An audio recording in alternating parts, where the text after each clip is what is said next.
हम प्रदेश में विकास की बात तो करते हैं, हम प्रदेश में रोजगार और उद्योग लगाने की तो बात करते हैं, लेकिन क्या प्रदेश में व्यापार और व्यापारी वर्ग यदि सुरक्षित नहीं होगा तो जो कल्पना हम बिहार में उद्योग लगाने की, रोजगार को यहां पर सृजन कराने की बात कर रहे हैं, संभव हो पाएगा क्या?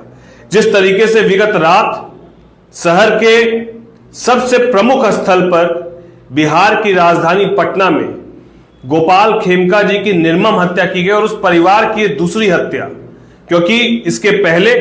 वर्ष 2018 में उनके पुत्र की भी हत्या इसी तरीके से की गई और आज बीती रात उसी तरीके से गोपाल खेमका जी की भी हत्या जिस तरीके से खुलेआम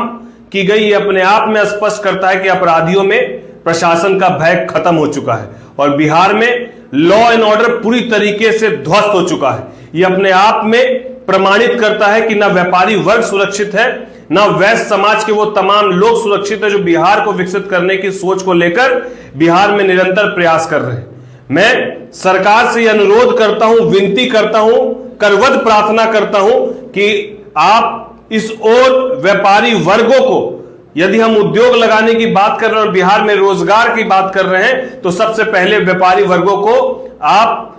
सुरक्षा देने का काम करें, भय मुक्त बिहार को बनाने की सोच की तरफ अग्रसर हो, लॉ एंड ऑर्डर को इतना दुरुस्त करें। और यही लॉ एंड ऑर्डर यदि दुरुस्त करने की आपको कोई उदाहरण देखना है तो हमारे बगल में ही यूपी है, वहां देख लिया जाए लॉ एंड ऑर्डर किस तरीके से है। उसी लॉ एंड ऑर्डर की जरूरत है आज वापस से बिहार में, अपराधियों को उनकी ही भाषा में जवाब देने की जरूरत है। नहीं तो आज गोपाल खेमका तो कल कोई और व्यापारी जो है इसकी चपेट में आएगा और व्यापारी वर्ग और बिहार का विकास तब तक सुनिश्चित नहीं हो पाएगा जब तक व्यापारी अपने आप को सुरक्षित महसूस नहीं करेगा। मैं और हमारी पार्टी लोक जनशक्ति पार्टी रामविलास, हमारे नेता चिराग पासवान जी, इस दुख की घड़ी में परिवार के साथ हम लोग सब खड़े हैं और हम लोग सब सरकार से निवेदन करने की स्थिति में है कि सरकार इस ओर सकारात्मक पहल करे, न केवल अपराधी